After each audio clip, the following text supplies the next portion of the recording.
olho aqui, se você olhar pro rosto, tem que ter uma parte que é igual a da Regina. O branco do olho. Não. E o branco do dente. É igual, ninguém reparou, só eu. Gracinha, tá Olha, fazendo gracinha. cada pedaço do olho, do pescoço, por exemplo, tem um que é idêntico. Não. Errou.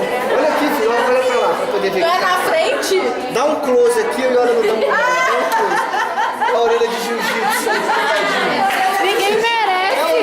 Só porque é pequenininha a minha orelha. Deixa de vergonha. É verdade, olha só.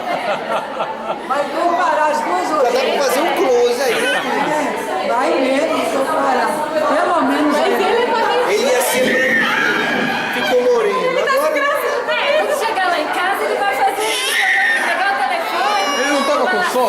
Se vira. você jantou, fala pro papai. É que ele olhou e falou, essa aqui tem cara de bagunceira.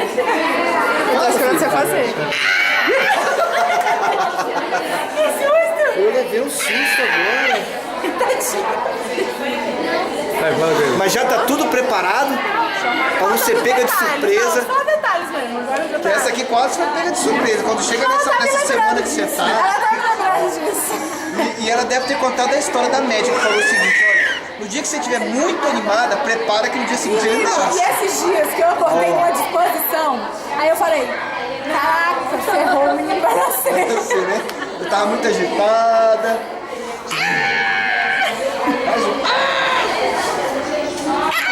Fala, flamenguista, faz um aí. E flamenguista, rapaz, esse menino é sadio, você tá doido? É, filho? Ah, não, não tem Flamengo aqui não. Você tá se engraçando pra mim, não acredito.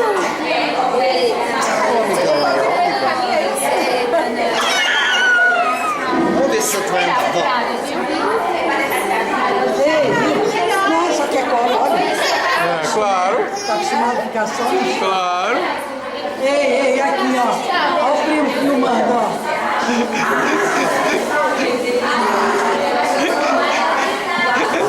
Olha o primo filmando, ó.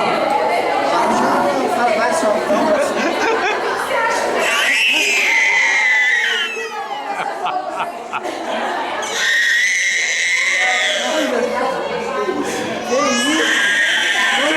Você não tava com sono, Xará? Pode essa. Hein? Que bagunça é essa que você tá fazendo, hein? Bagunçou, ele olha tudo.